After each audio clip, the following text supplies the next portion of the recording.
kaseɛ bɔ no nie ɛha na yɛnyina yɛtie The Yale News.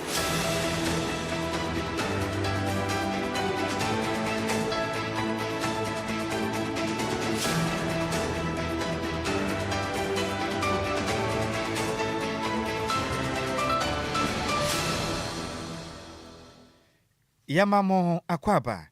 afe tumilika ne share yen e wo Facebook and afinso YouTube na yamfa kasebo no enchiri mu ankasa ensomo yansha kasebo na se enfamfiri otimantem nim na yenkopie mu e wo kejebi mansenim na kejebi District Police Command wanom ensaka owura bia wanya mfinhia no aduasa ensia 36 years owura yi oyekuani farmer na mu kirema na seba wanya mfinhia no aduowotwe 80 years watimi akodi na yawo akwagene kwade afire ne nsam ewo oti mantem nim na enkrata Ghana Police Service edebeto dwa ene wukwadai openim bosoma yomu de toso aduonu enum ewo mfimpim ye ne aduonu nsam no ekiremi sei owura omunsa aka ne din ade eye chilim Mazaton Adwa na mane se Peter Tano na mu kirema posifo nsa kan oba na opapa ya kwadwane akwahye baabi ye fon mo ye kpaya eno no ye brono a ewo aye ahamasu eno no wo otimantem ni papa ya kwadwane abono ho adwa akra ekire din ena Ghana Police Service mrante no agentiatia musa tetetete saa kwotoa no ewo kajebi mansenim na enka ne kirema owura yi ne nyina ne se na seba obomadia ekofia chese okoye na nampona one nete ono anampona one nete no chese mentem ho askakra na befia okoye gidi na nkran chinim se na seba ne de eye dakolo eye samaka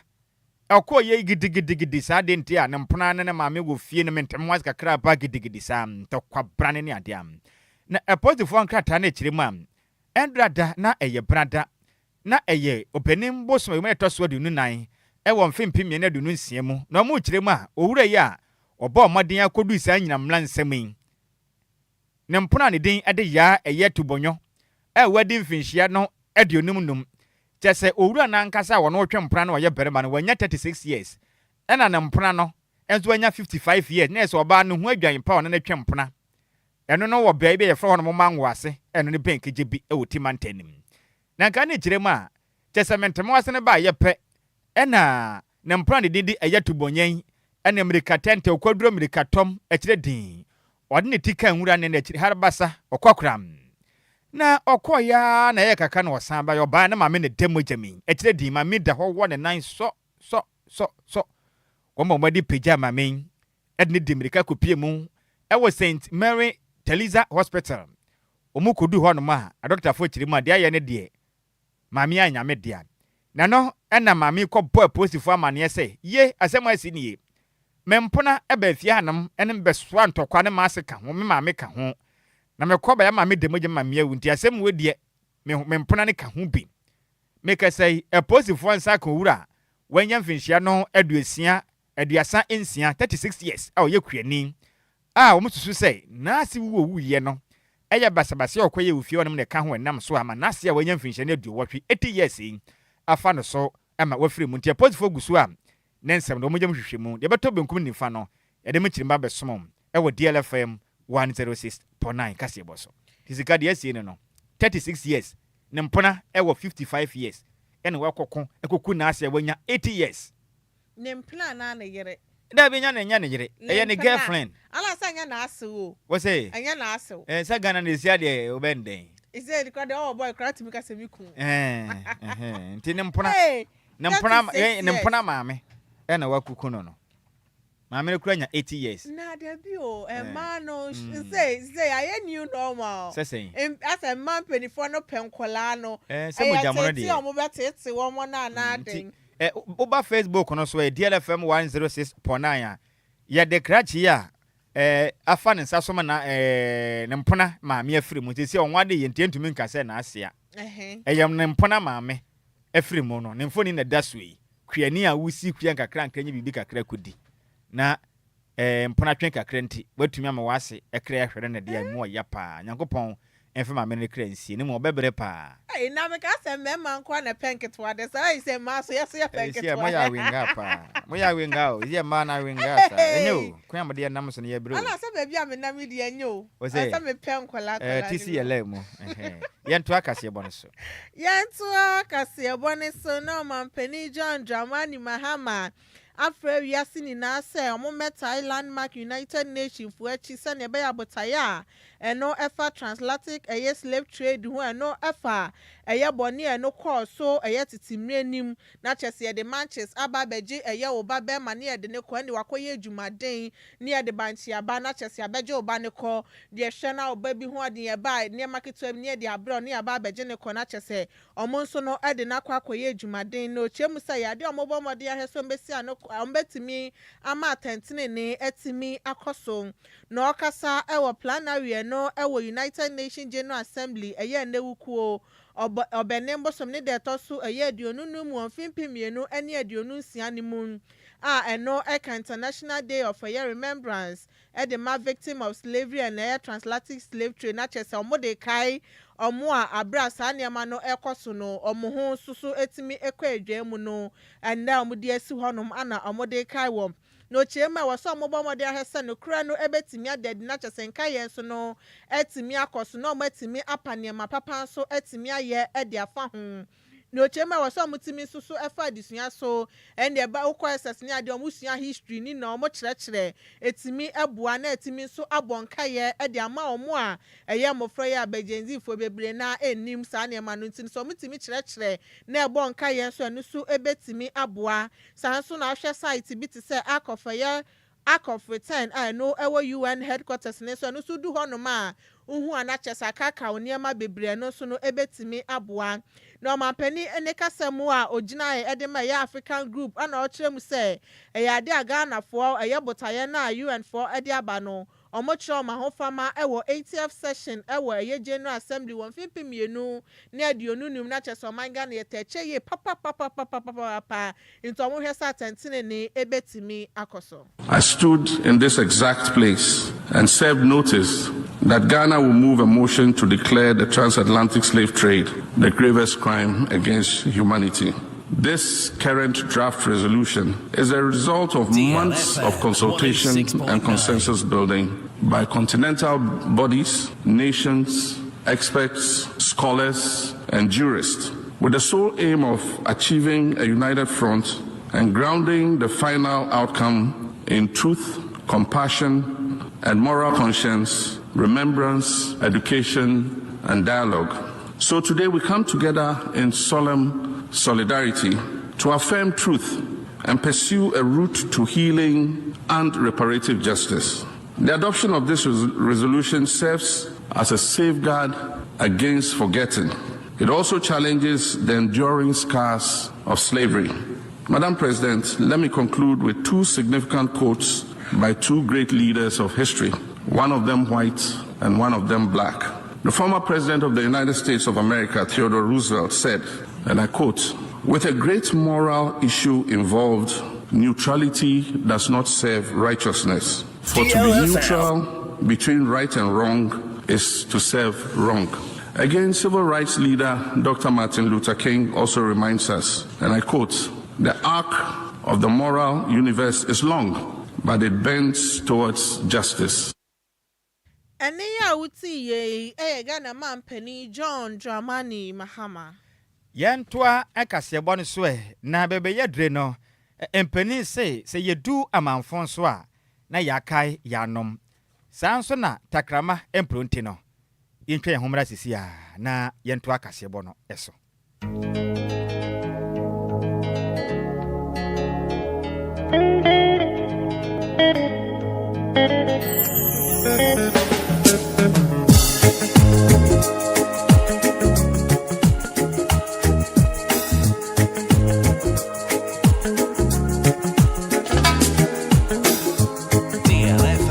DLFM 106.9.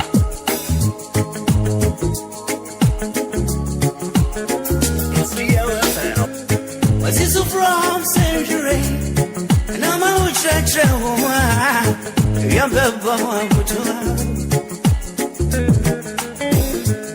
I'm from Century, and I'm a watch and show. Every Bamo, doesn't need to live so much. What yes, I see, I can't tell you. Ever to need to a change. Besra pa na watumlika na washia yen ewo Facebook and YouTube na kasebo yadusu no yemfa ehunfoni ene videos ahudu nyida emfa ensamo na enkrata tenten efri yem papa na wofo to ni den Mr. Charles Kwadwo Fusu enam enyemoto ne modern bonti ohiri gina isie ne asimpie so a Obofo ba ko anyumtuo mu wiase nyina di na yawo obenya den dade Lumba ne mra nimfo yefre wonom Papa Jamal and Associate wonom de nkrata ababonten sensentwerefo nka na Ghanafo nyina ehu de yekoso yem papa akache na wonom kiremu a the High Court wankra bopuremantemu ene do yada wonom edensem ababonten ekiremu eye interlocutory injunction eye ekwana adehibusua eno no wopakoso ana afi nsuta wonma abusia pani Victor Kofi Owusu adodo abonama ne se Tupac adenkrata ekwadane Accra High Court say when ente say na yawo akosa adodo abonama ne say Papa Shi ana afi Akosia sewa Shendra Fusu eka hom ana fie Nestina Fusu adodo abonama ne se bimpoma na wofa yaw poku wanom eginemu ene empanifo pieta wonom achi ebo motiri mu pose anka wonom ekwa kodi dwumadie bi ewo nkrabopone mantai mu Independence Square die daso no eye celebration of life eno mokwa kodi ewo yem papa Daddy Lumba wanya ne ba bi krudirimu yakopɔ ya adoma anka meme na ebei eno ebesi obenem bosom me toso aduonu nwotwe ewo mfimpi me na aduonu ensiemu ena afini kwesi adaso eno ebeye obenem bosom me toso aduonu nkron ewo mfimpi me no na aduonu ensiemu ewo Independence Square ewo nkran pompone mantemu na nkrata ene Accra High Court ede ababonte ekiremu sei sana montu a Ebusia wo yebo mu den won krataa mu etu ebo otirimu pose mu betuo no womo ene omo organizers ni nyina da womo modern say agine so masie no wanom ebejai efisa asem no court atuno ne de tisi say ebusia penin to pack enkrataa ode ba ye no court ekiremu am ehwehwem guso a ekoso ntine gopo ya adoma meme na ebei ene kwesi adaso no celebration of life am eye nana yawo akosa ado abonoma ne say Papa Shi ya mami akosu ase wa Shendra Fusu ena fie Nestina Fusu brimpoma ena fie wofa ya poku eye mwadwen se anko no mka ho bi bekwa kutu sa na mo no enya de court etimaji atum se obema kwan masa na motu no etimi akoso na nkrata betodwa no court ekiremu se wamunnim no mbo moden bu court emra so no kutu sa na mo na kresibo ni beka se contempt of court na so mabu abama na so emra no ena ombedi se de se na court ekiremu a yemfente omanim omopane toton empeno no a eginesi omasi no ekurase maka na so menweye ekire din wonom entwensensan na mom so wonom anya ne saa na wonom amfa nidie ene obuo ama court no mra no mo yomadwene so mbetu saa na mo ne dia court no ede wonom ebeto wom level enkratai eye Fati Ali Yala Esquire ena ne sa hyase a ode yama semtwerefo nyina nse yembom kon na Ghanafo nyina ehu nsem ahodo am efiri yem papa oniminyamfo Charles Kwadwo Fusu akache a enumre yi yedibi asemwe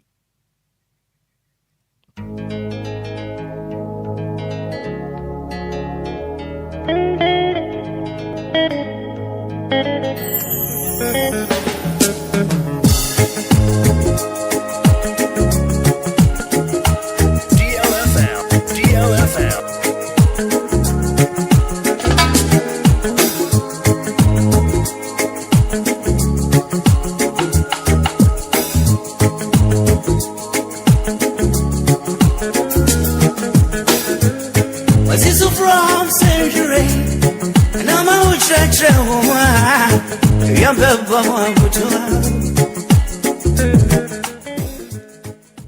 Eti enkrate ba ye no emu nsem ene yede asumizika yento akase bɔ no so.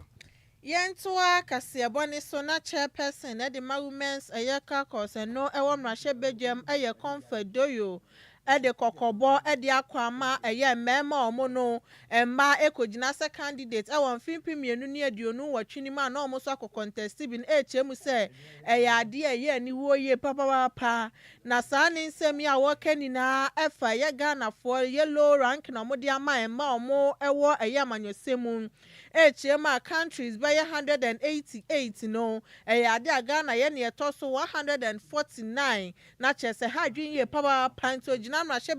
okasa eye ende wuko benembo som ne de etoso aduonu won fimpi mienu ne aduonu nsia yimu ana ye madam comfort ede to omo amukabie wom ene eye mpanifo so omo de afan hyehyɛ pengu akwam se ne be ya mbetimi apromote ema na omo so ba manyosem ne aban mu nsem a ombetimi abo ema no ama omo so na ba betina akonya no sibin esan sa wo hwa report ani free ye United Nation ne ba ye ne ha adwin ye pa okọ eye mrahye bedwam memma nko asema no bako bi na dide mu ade omu kogina na memma no so ne omu agina na chese obehu abekọ eye abato mpesa we so na chese bema ana ye mrahye bedwani wo ha adwin inti no omu bebo modin ene eye speaker of parliament atimi atena so no so ahwe sane be ye beboa na emma bebre na so no ebetimi enya konya ne so atena. Right Honorable Speaker, the global report which we brought from the UN is disheartening. If you look at where the blue line is, are those who have done better. And if you look at where the golden line is, are those who have not done anything at all about women when it's come to women. Mr. Speaker, there is 188 countries and Ghana is 149, which means we have not done well at all when it comes to women. The women caucus will go to Speaker and show it to Speaker and tell him how best he can support the women so that we retain our seat. Mr. Speaker, from there we are going to the President of the Republic of Ghana and show him the report that we perform abysmally in the world records. Mr. Speaker, all men who contest women in this parliament this year or next election, we will name and shame them because we need to protect the women. Ye onyonya for comfort do you know ana ye chairperson at the women's caucus no ewo mrahye bedwam yanto akase bɔ no so ne yenkoso anyire mu my Ghana mrahye bedwafie na oniminyamfo no ena wo hwe my Ghana ye nuane ena afi nsu kua yeso eye oniminyamfo awe kopoku edensem atodwa echiremi sem aban eguso ne hyepa agwakon beboa pa na West African Center for Crop Improvement etwe de aka ne sa wasi ebeboa pa mo my Ghana tomato si yatumi adua na hudo nyina bi manema konka na omanyin so tomato duduo bi a yepe no yensa etimi aka na oniminyamfo echiremi sei ni nyina ne se nansen sma hodo ekoso omanyimu mika sempo mprempren Burkina Faso man president echiremu a oman Ghana de hye ntumi ma honom embeto tomatoes ni bi medi hudwa efrisem wamode na aka no esua enso oman nti obi ani di ne kurum na wo chirema de se de tudwa mahye bedwamra na oyiyi nsema no ewo mahye bedwafie na oniminyamfo echirem se ye kese no hyehye pa abande agu akomu no nyasem kuma wonom ehwe anim se over 20 tons per hectare ena mpanifo de begu akwam aye adwumade a kyerese o chirema anya hwe kurempo tomato si omanye betumi anya 300,000 tons a kyerese ne ye bekoye pa makana yetimi de ye ho ato ye ho so se tomato si pa de ye ka omanyim yenso yegina yaso yegina yanaso papa se bi aboa paponom na wo chirema hyehye pa abade akwam betumi aboa pa se be yam tomatoes ahodo a yete a yenye babi mfan hyere ne nyina tumi asai yenya to fonti na ese no etumatumi atwa my Ghana so tomatoes edwade mu no yetumi agye ho have a gap of approximately 300,000 metric tons to close before we can attain sufficiency in tomato production in Ghana. But we have to understand, we have to have a better appreciation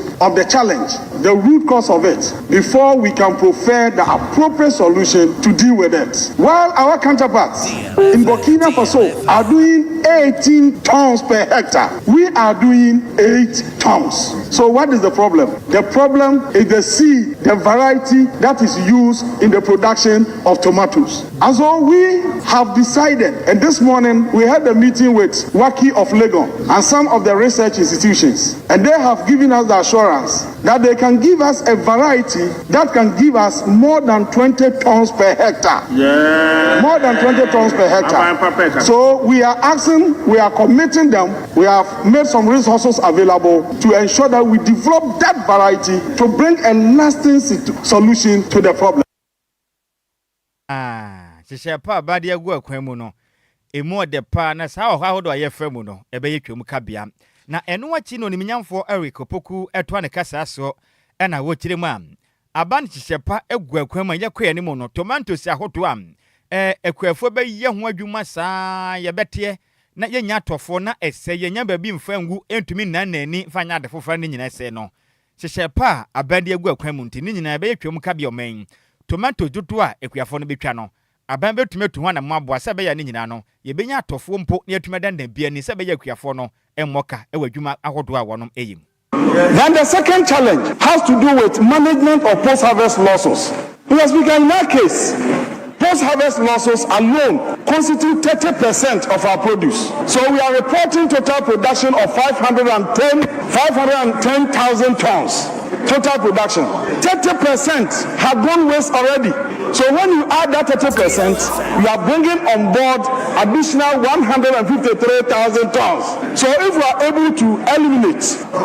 post-harvest losses alone, we are adding onto our production 153,000 tons of tomato. That reduces the gap from 300 to 140,000. Mr. Speaker, what are we doing to contain the situation? On assumption of office. Any a what you know, near my shibby, our my ganem, or Budjumadin, your pie, no actually crowns or no crea, I know your swap one. Or show my gun, you crea ye, and if he in Yanesu main, the didn't do me young for a week, Opoku. Now, no what chin my shibby demand this year. One ever offense no, to me young for a somewhat chief freight. And so, me say, Bebe, ye drew pass or main. Said you cry your ones and some corner, young coupon near Bonsemetuco, near Mount Con, can you grant your best day? And Pempenso ye dre. A ban fancies your pen welcome. No yan not to sab wapapon, now one more. They say Ghana into me cobo can for soon confantos in mamma, who be yes can fancy fee.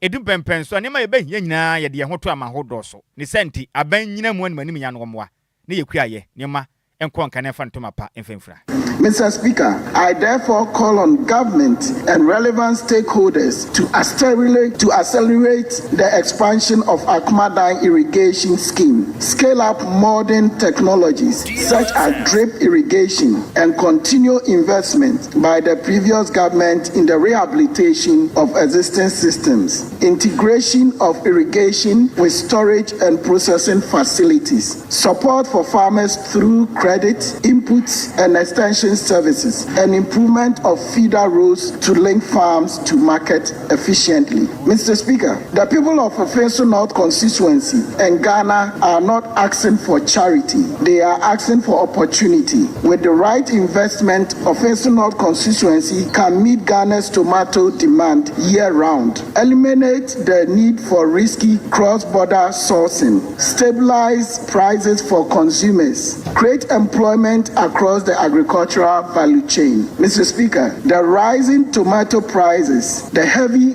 post-harvest losses, and any I would tell Nhyiraba Kwadwo a demand this year. One more offense not about to piss was so. Nidin Edonimian for a Adjoa Agyei Fred and our tea Nini. Yentua Kasiabone Sona Parent Teachers Association at the Ma Ayete Senior High School for a day, a clinic for from Messia Hospital beds, a hoodro no Messia Mukama, Sanso and a dining hall tables, any benches, a hoodro at their comma a year school no. Chesa was said to me, Buano Musuye, dear Etime Ecoso. Nasa, dear PTA for I don't person moons, I discern himself Etime Ecosuye. Now, Mofrana Swapomu de Honsam so no ekoye e de ama wom na aboa ama mofra no etimi atena school mu ho no etimi asua ade ye na mokasa e wo handing over ceremony no course na eye otetenani e de ma PTA no eye Mr. Kofi Daniel e kiremu se sajumede yo mudi ye ade amhwe se mofra no so no omapomode onsam so ebetimi akoye na chese omuso ekwa akodidi e ba dining time ne ahodo omuso benya nkonya atena so no matimi edidi na omuso no etimi akom ho ye na aduane na etimi abo adwumaden ewo eyom ni peduanim na ya den so omode afutuo ede koma mpanifo omo school mo so omo hwa niam ni so ye se na ebe ye betimi ache school bi wo ho no ma de niam akoma wom na chese mofra no we tia table ne so na we tia nkonya ne so obehu ansa ni na asai endi afimpo na chese bibia asa ntini mpanifo no hwe se omani ebetimi akoniam no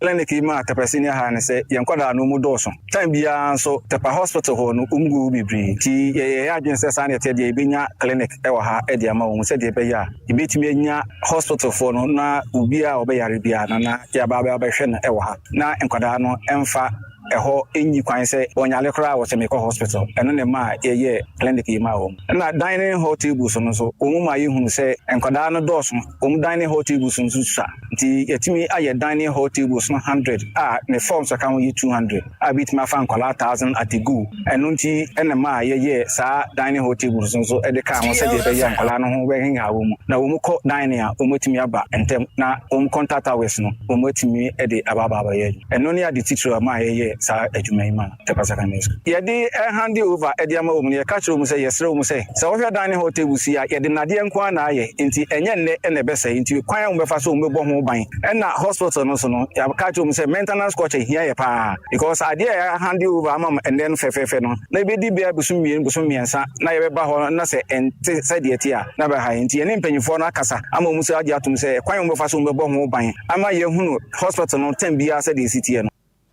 ene ya wuti ye eye Mr. Kofi Daniel no anaye otitinani edema PTA Emma Tepa Senior High School na enuachi ana headmaster edema Tepa eye Senior High School eye Mr. Jedu Ernest ekire se nani aso ade a PTA for aye ediama school ni ye person say we ne mra na omuhia niama no ene se PTA for ede abra o na beboa ama school for no so ma setenemu etimi akosuye ewa abra musu school mo no ma omusia de no fa akwanya ne so enso esra abai ene omo kebie wom so omo mebu school no esan so mo hia niam bebre e wo school na bi ti se borehole eye student bus ahodro kitchen no so betimi aboa we ba mo didiem ne ade nyina omo hia niam bebre school ni de ofa ha mu to omo sra abai ene omo kebie wom se omo embeboa wom if you join board of governors school management teaching staff and school for the da PTA for us media at the farm with the Obama school no tie say be ho ban na ya proper maintenance dan ensay afien so no ya ne municipal health directorate no epedin komo na ma bre resident nurse and say between kwana medical assistant or which ma ba boy o which ma ba tan ma ba hwe mo farman amaye na school no ya how do be as every institution be an challenges be water problem beds econometries beds hormone economic be under form as ya me boran kinya bank beds at least the other form no ko be you be obadan so na sa time is congestion kakra and if you on ma the major challenge kitchen don't teaching staff extra and at the same time you firewood nkwan na e de ye aduane edunu ma aduane just na man brepi just other organizations other stakeholders be ba bo na etimi rehabilitate LP gas ni obi dada na hona say ti say enya bofo won obisioma be boy pa eni ya uti ye eye Mr. Jedu Ernest no anaye headmaster edema Tepa Senior High School na manibo yen semtro ni Samuel Foribuatin ana de besomie yan to akase won so na yemfa ya ne nkiremu o Maikana ya to ya mantemu na obrempomba na Kwadwo Amoaten ono na ya bakoma hene edema wasa agona amamfin na ode adesere ede ato Ghana mampeni John Dramani Mahama ene amamwo ene mpenifom ka ho nyina ne hu se obesere won mada empempen so yadure so oman wahuni so mampeni eguso ekopa eboa so obetumi atole galamsey okon kase obenya so ase betu ase no watimi ako aturasiem nanso nana kyerem sɛ ade ba ko a obesre Ghana mampani nyina ne sɛ osre na dan manim nyada ne kotodwogu fam sɛ mampani ene amanyofo nko aka sɛ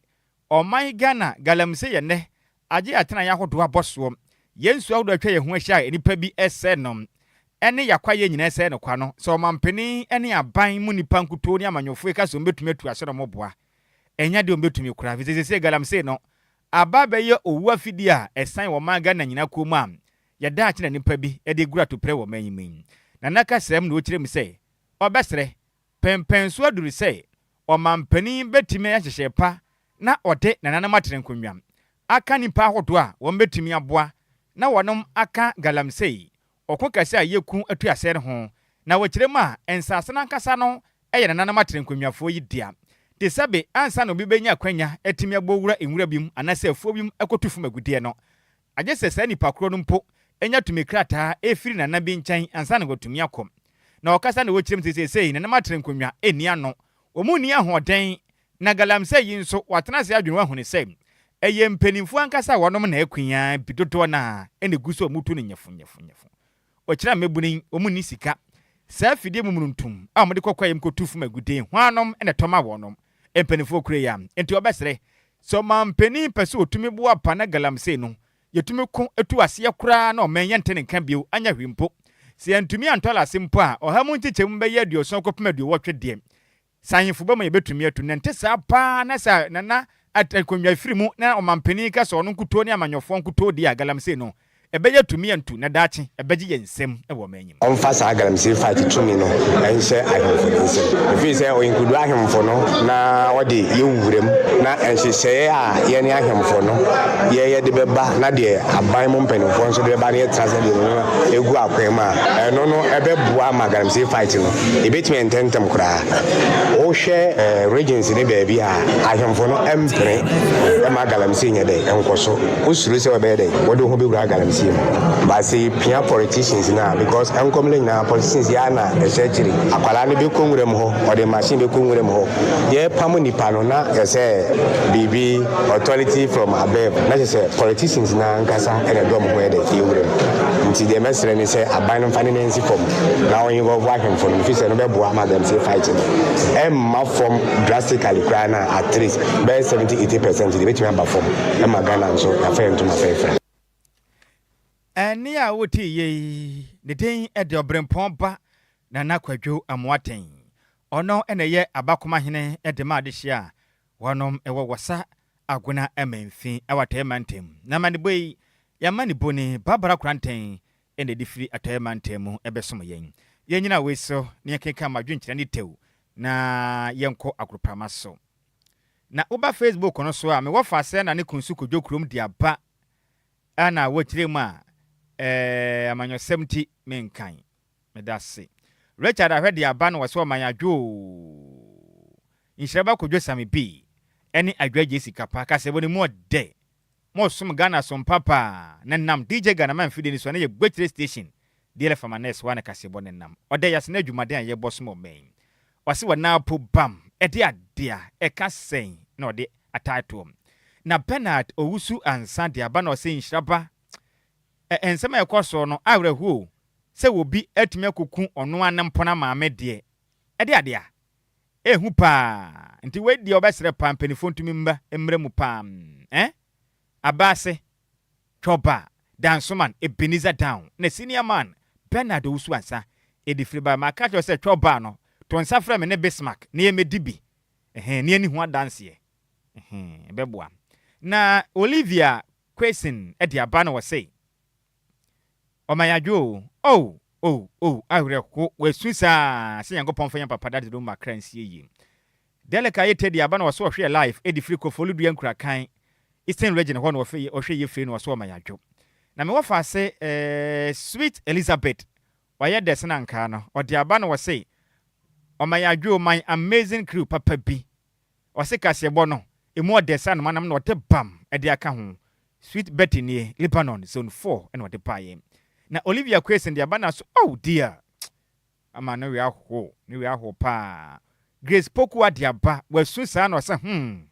ɛna wɔde esu emoji sene na koma mu bubuo nyinaa de aka ho kwabi asamoa de aba na ɔse daddy ya feel pa ɛna ɔde su de aka ho na ɔkyerɛ mu a anamompa ne nneɛma pa daddy Lumba ye no ɛbɛkɔ so ɛne atena akosi mmra ɛne awieye na ɔse ɔma yɛ adwo senior Nhyiraba Kwadwo Sammy B ɛne Adjoa Agyei Sikapa ɛne kasebɔ konkron a mɔde som yɛ animrem Shadrach Asare de baye ɛna wɔto ayampia yɛda ase yɛnsa aka yɛsom na wɔfa ase Shadrach Asare nyame nka ho Richard ahwede aba ɛna ɔse Nyankopɔn fa yɛn papa daddy Lumba kransie ye ne nwumu nsɛm yɛbɛkɔ so ne atena da kwesi mmra ɛne awieye DJ Ganama ni mate na Pedro wa de aba ɛna wɔse kasebɔ ni mu ɔde ɔhwɛ live edi free India police Kumase Tanoso Kesben Junction hwam na dole ya Adjoa Agyei de aba na wɔse DN never die ɔhwɛ live edi free Christian village achimota encha kese nkoma na dɔfo nyina ɔno kura san de aba na ɔse tomatoes de yade hu hia pantempanifo nya bibi emfanfa ho kabute ayeta ɔde aba na wɔse ɔhwɛ live edi free Topoli DLFM in fact mo po adwumaden ɛsom Nyankopɔn hyira yɛ pan adwumaden a yɛ bɔ ne kase bu hwehwem a yɛde som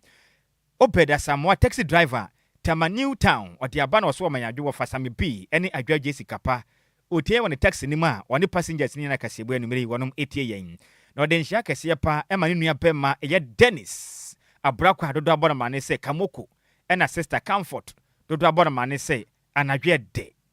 ɛna fi piano ɛwɔ Tama New Town ɔkyɛ wɔn nyinaa anumere yɛn fancy bɛbɛ yɛdure yɛdan yɛn ho akɔ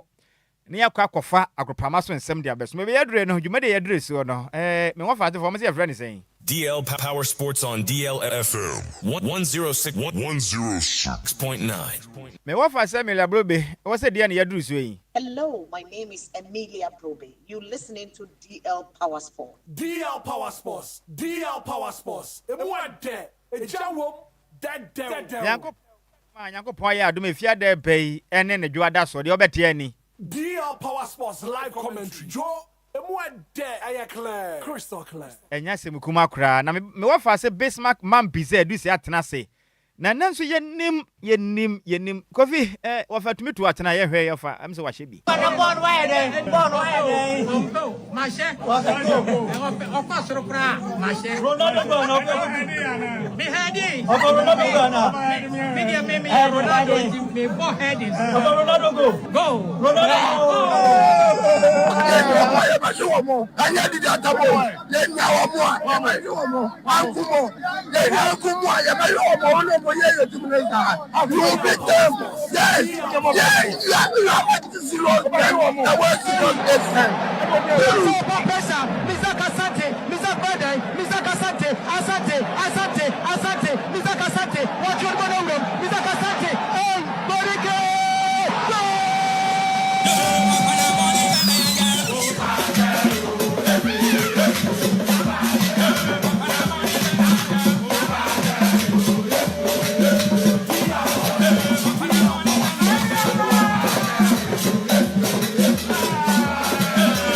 Brasso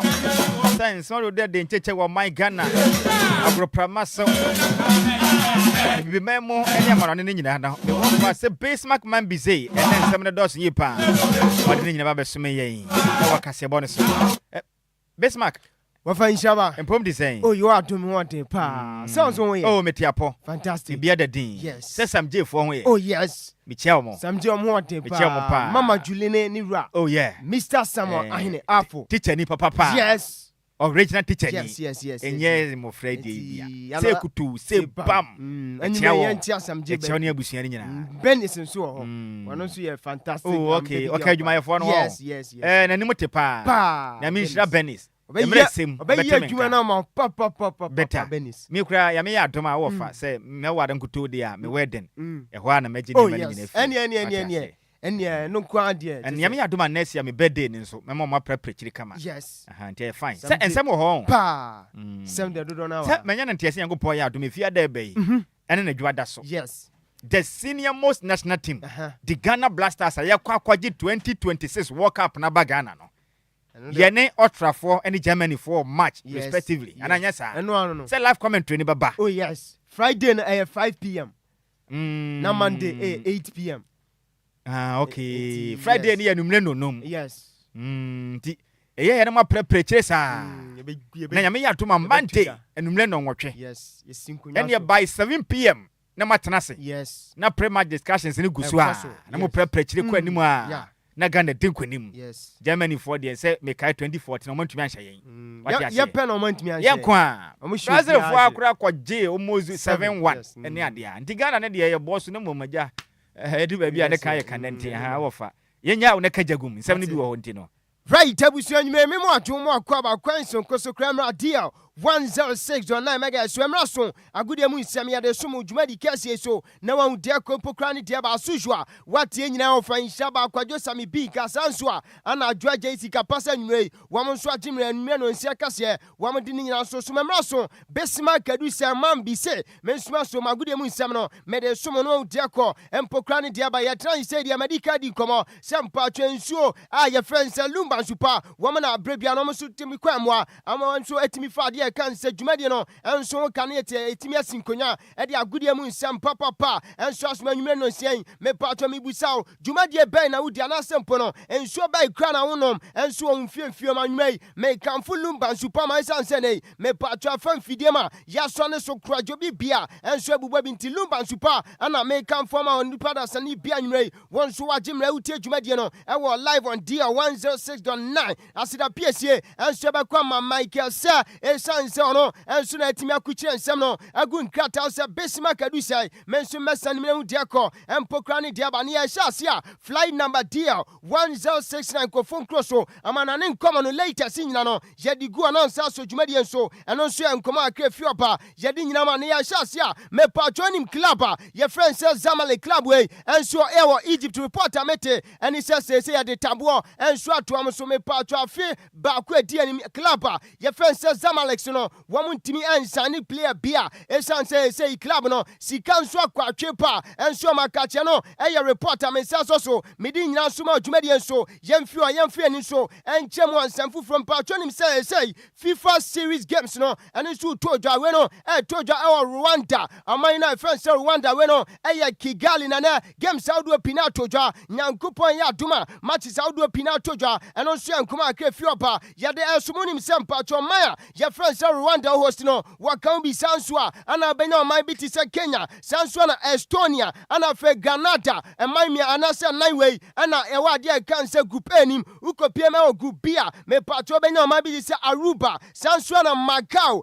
Tanzania ana Leicester ntimi no kasa dia me patro 8 countries a wam so atimi akopiem o mai na friends Rwanda no enso edi juma friends we no FIFA series an komo ana yedi nyina so somo e wo juma enso deko empokra ne debo dwumadi enso eno so enkoma akrefi opa yedi nyina so so wonim se nyankopon ya aduma June July ya FIFA World Cup ni toja Nhyiraba Kwadwo Sammy bin so edikadi nkomo enso ma se me pacho we no e ya de kan se Ghana national team no so kwache na reporter megada ene se unim se we no e ya de kan se visa bond pilot program. When your opinion, I friend said Donald Trump, president, and so the United States of America. One so better as some company, and so some my name, and all this son she say a go bueno, a yadia can serve visa ban, and the amount do Bakumaku 50 metre, a Dunuma as a Yatima Bandiomo, and so our dear can say US no, says a reporter megada, and they say 5 countries almost so, at Miana qualification a copium,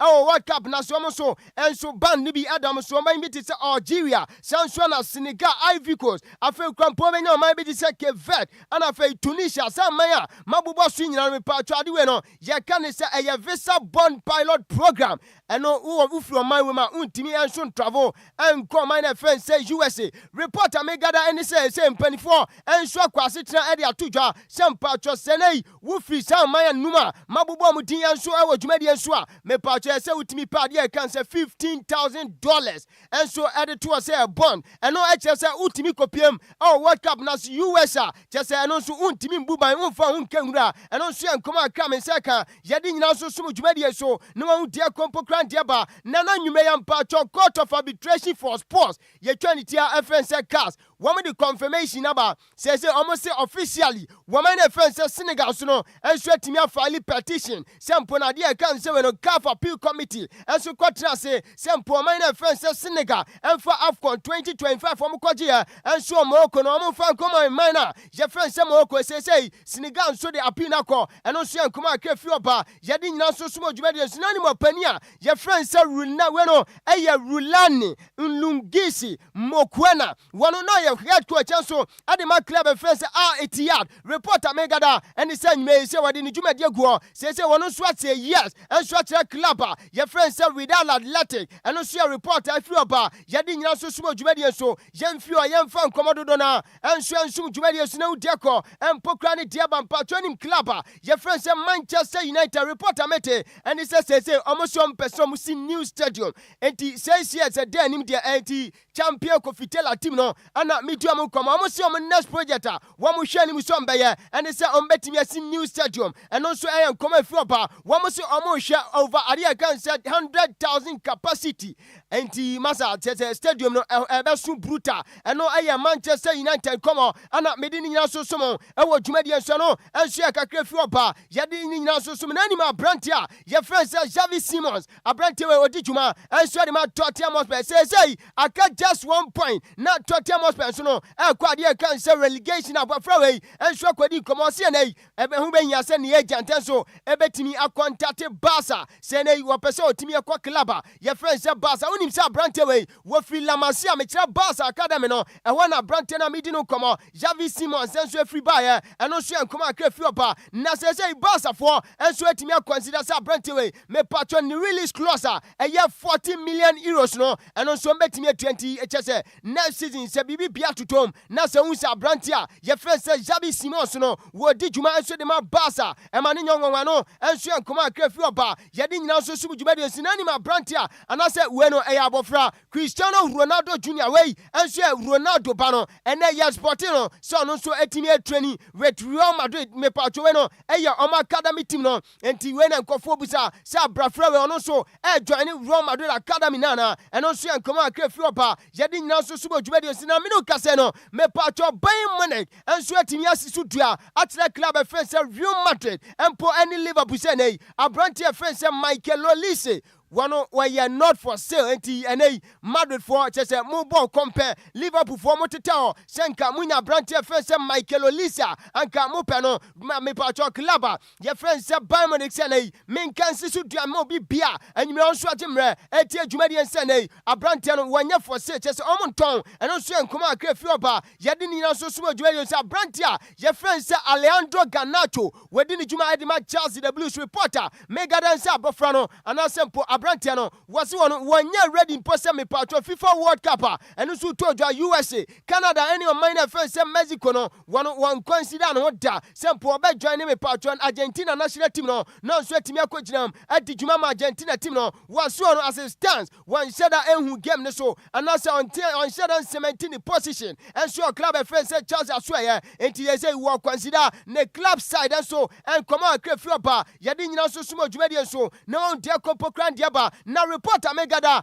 every Madrid akache and he say Madrid squad ni nyina no me patcho mo so mo confident wo mo apani a friends say Alvaro Abaloa wo mo no mugidie enti on hu behia so apani a friends say Florentino Perez wono so betimi a stand opani no ne contract on Madrid akache na so nso etimi ato adwumadi so esan say players no enso e woni mugidie say na wutimi achi Man City bi na say home na we uyogu amudiem me patcho La Liga woto so second dia boys no enso ni mugidie eno so enkoma akra men say kan nyime ade ni nyina so enso mo wo dwumadi so me patcho Jude Victor Bellingham esi akan di ma Real Madrid nim say abafra brantie wapriana ene otimi ekwaye shoulder surgery no enti wo join show no live on Facebook capital D capital 106.9 we no champion Kofitela images out no wo ma on say so na say dwumadi no won say so otimi atoso nti abrantia medi no komo Jude Victor Bellingham ene chese successful and also when you can say successfully abrante ne se juno enso atimi akotua no enso enkoma akra mensa so so yedi nyina so enso adwumadi enso me patro Kylian Mbappe Lotin eye player de Real Madrid team no reporter megada any say season we ba we ya 1-9 kenso ebetimi ato nkwanta pai winim se 9 kenso na sponsor abrante na medi no komo Kylian Mbappe Lotin reporter anwumre megada nsem patro season we enso ba we ya 9 for no enso ebetimi ato nkwanta pai me patro nim se ene Adidas for enso atete o sanso na Under Armour wo nyina tete o se nei me patro se 9 kenso ene Kylian Mbappe Lotin so party weza wo mu bia so betimi akofo abrante eso no so wo mu timi sponsor no enso reporter me se kan yede nyina so sumo dwade so anopa join show na midi command so chiraw sempo Real Madrid team no enso e di appeal ko we no ye kan se appeal no enso akotum se abrante a ye friend se Federico Valverde wo be kai se last week Madrid derby ne ba so me patro during the time a club ye friend se Real Madrid trafie e was Santiago Bernabeu e club ye friend se Atletico Madrid e ye go mu dem abrante a ye friend se Federico Valverde so no enya red card Madrid enso e di appeal akotum say we be join show no live on Facebook image way ana Madrid for say nei and we be nya say Benifosa reveal ruling na and am dey ba Montesa Brantia your friend say Federico Valverde no one game ban no on betimi ahwe no matimi cancel sa ade no ye cancel ban no enso ya kra me say so ye di nyina so suma dwuma de so part of Vinicius Junior a player at Real Madrid of Brazil. Now, when him say name me patro Brazil team no any on minor, your friends say France, our young for cancer, Branton Aquadin come was one who say Brazil this year, me patro FIFA World Cup toja, and so USA, Canada, and Mexico, one who say Brazil for a favorite, and put ye can Maya, one subeti me FIFA World Cup no, one consider Brazil minor, some poem betting me World Cup no, and also come out Brantia, your friends say Vinny Junior, so what could you didn't so summon, and what you made near Busan say last season, Ballon d'Or toja no, who ne say no say, hey, Massa, Ballon d'Or ni dia, and they on to me can once and bebro, Essence on one teammate, a Brantia friend say Rafinha last season, Senia wa Bob Senia, and they were timid to Tontra, and so most assistant at the just said, Adia can sell La Liga Crampono, one also no money more conkai, Nampo, ye first trimpo, sat went to me and defensa, and Campo second, Ninamano Abonica second Pobona, and can say a Brantia friend say Rafinha no, what to me Adia can say third, Ninamano went to me and Yamu be a field position, and a Brantia friend say Rafinha, and so the Vini Junior say, Ballon d'Or ni dia no, when in San Anasempo, when in Sambia, and I send Commando Dona, and so EDF Ballon d'Or no, and also and Command Crefioba, Yadin Yasu Sumo Juventus, name say Ada Gule, Wobeka is Madrid, any gamer. One boy our La Liga nim sa long range effort and asempo shorter. What boy money quarter at them no and no anam patro yetimi ayi sago and say best go of the month of February. It is sago abrantia ye face ada gula so no eshetia club face eche no and no na say atimi ade kan say we no me patro best go of the month of February and asempo when no February and no enso en koma akra men sa so me di nyina so mo e wo dwumadi enso koma ne de anka dodo na na wa nemom ye de emre enso na adwuma emre ko enti yebeti asifom na fe yede afisam no enso abesomo. Lumba in super natural mineral water. Get a grip with a super break. Lumba in super natural mineral water. Get a grip with a super break. Lumba in super natural mineral water. Get a grip with a super break. DL Power Sports. DL Power Sports. DL Power Sports. DL Power Sports. DL Power Sports on DLFM 106.9.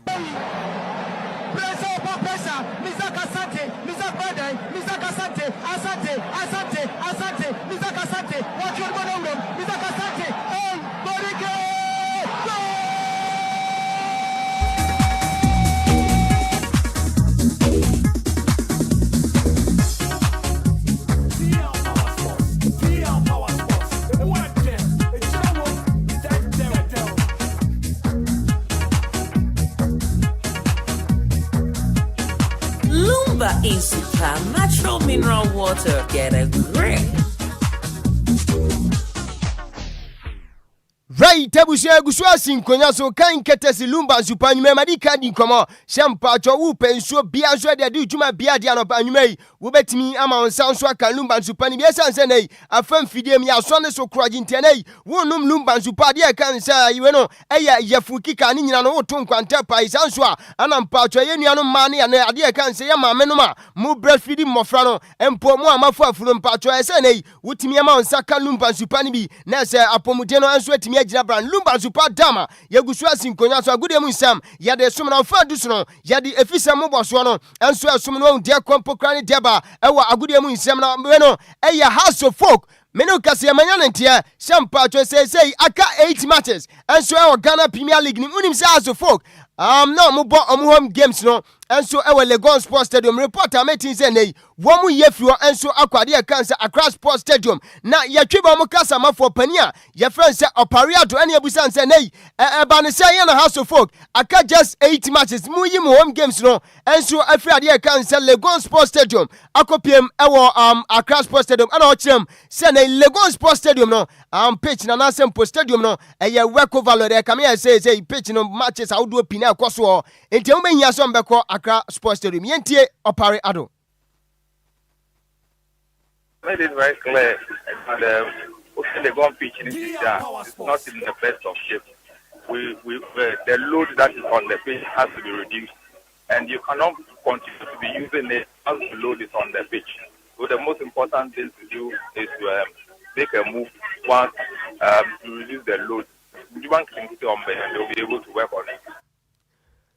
Wey ye nkomo pania ye friend say opariado kasama fo ma house of folk so edi tudwa ye di nyina so so no e wo dwuma de so na to aso busan say kamia say NSF fo so di nkomo say nei mu free Accra Sports Stadium mama ne o maniti ya ene say mu Legon Sports Stadium na mo say come back to Accra Sports Stadium no ene yi mo fa ne say no see da bi ye fi no me kira house of folk fo mo say o mu fi no wo mo ne NSF fo no edi nkomo opariado. Well, these are discussions that say we are moving to the Legon Sports Stadium as an alternative venue, so that as and when the season has come back, that we have to come back another time. We don't want to run away from it. No, opariado kasema for the house of folk and come out the jaya. Yadi Nina Soma near Busan say I got just 8 matches. Na Ghana Premier League abari house of folk. More than 4th position still now. Most stand the chance and move it to me at the Ghana Premier League. Yenti what did jay? You invest heavily. You put in effort at the training ground. You expect that it will be a very Japan. Now indeed it will be a year, but you could do pitching as well. You don't get the maximum points. Most certainly, any idea will be added. But what it tells us is that we have to continue to work hard, continue pushing, and never give up. Because some time ago I was in your studio, another one.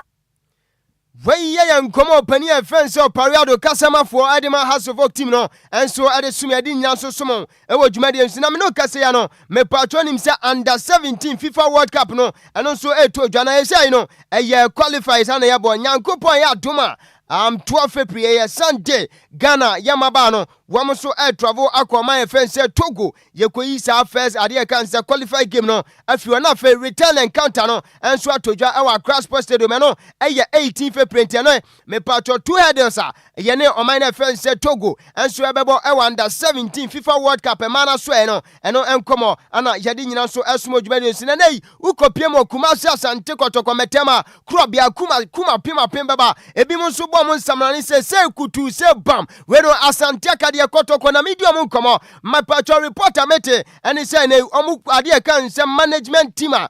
team member your friend say Amos Frimpon himself anyway where your former captain so the my team no say yantia mete say next season wentimi entwa so endijuma emma Kumasi Asante Kotoko no enso ya reporter men say so yede ni nyina so sumo dwumade enso sanso a ana Kotoko club ni ma so e ho na migusua e ho me patro nim say nei ade kan say the whole brand you know THB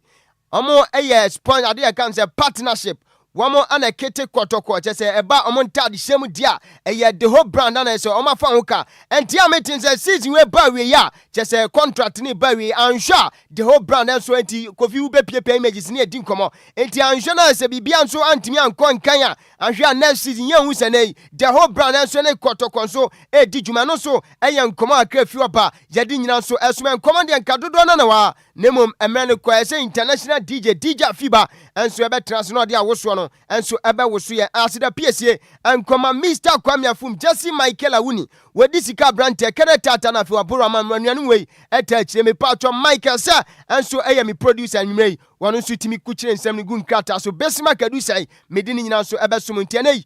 yemfa gude mu nsam no ensi nyankopon ya adoma no pa hia ye ewo anida so mo bia adwumadi enso na over me so no ma me chia Sam J Bakri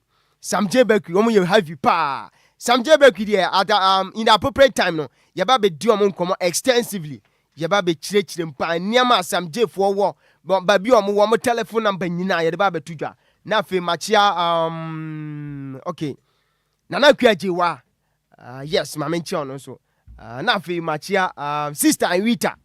yes sister Rita so ye heavy pa okay listen nyina no na for now dear o say Bismark in chia me penisi de ade wo no no die unim de ntia wo no mo chia so on the listeners ne wo no ana afia madi so one fantastic oh yes now ko pie mo dodo on so am say white partition am so am see DLFM phone better ana Adjoa se me ntia be mada ma me ntia be ma yaw mate bema yaw transem me beg no ma che bema yaw utie me anwumewe ya ma me ntonka enti wa fa fancy right eni me wo fa se Bismark Mambize ena wote ne nka se ode agropama so nsem eba ebesum ye no na madam fu bia se ma no waka na ye misra na de Sikapa ne Bismark ye no o se unya nhia oba opento kwa pa nim di ntia ejana bia fa ne se ho ye restroom ubeti ba kwa so se unhia oba okunto kwa pa pe manso a na sa Adjoa so metis nim di ntia ye frɛ ejana bia so se ho ye restroom udu ejana bia so na wasum jo hwɛ ekire din umframa wonte hwio wa se go pia guy upia wasum ahie nyandika na Adjoa wa che obada oba ochia da ono kura wonya onta ma shout out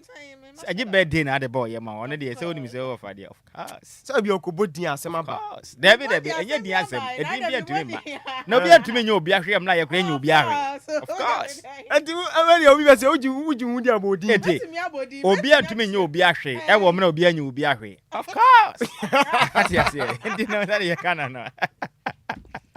kasi abano wao in fact Ghana for nyina kasi abano official It's official. DLFM 106.9. kasi abano ye de si emusemufo ne ye maze mebere dwene semo emma yen champion Taylor bemo boada Kofi Jerry Frank and fi me wafase Michael se e de ekopie mu abe Fontaine se Facebook and fi se yitima kasebwe wenya bi ehwe ya DJ afiba ma ya moral support fi hanam na DJ Zigibi echenchim kasefrin fon ma de som ye sen technical producer akan ka fo yem yino edi amegi so ye wofa ose ade ode one at Nhyiraba Kwadwo Sammy B memra ne ene banjre bona na otafrija mene Adjoa Agyei Sikapa se bibia ne ho bio bibia de ho ye kwei enyum ye bai ye papa Daddy Lumba dofo nyina de a enti mu amodo ya papa na nwum we de bai momfa ntwa monase ye mamu nyina moniti a ade hye kire din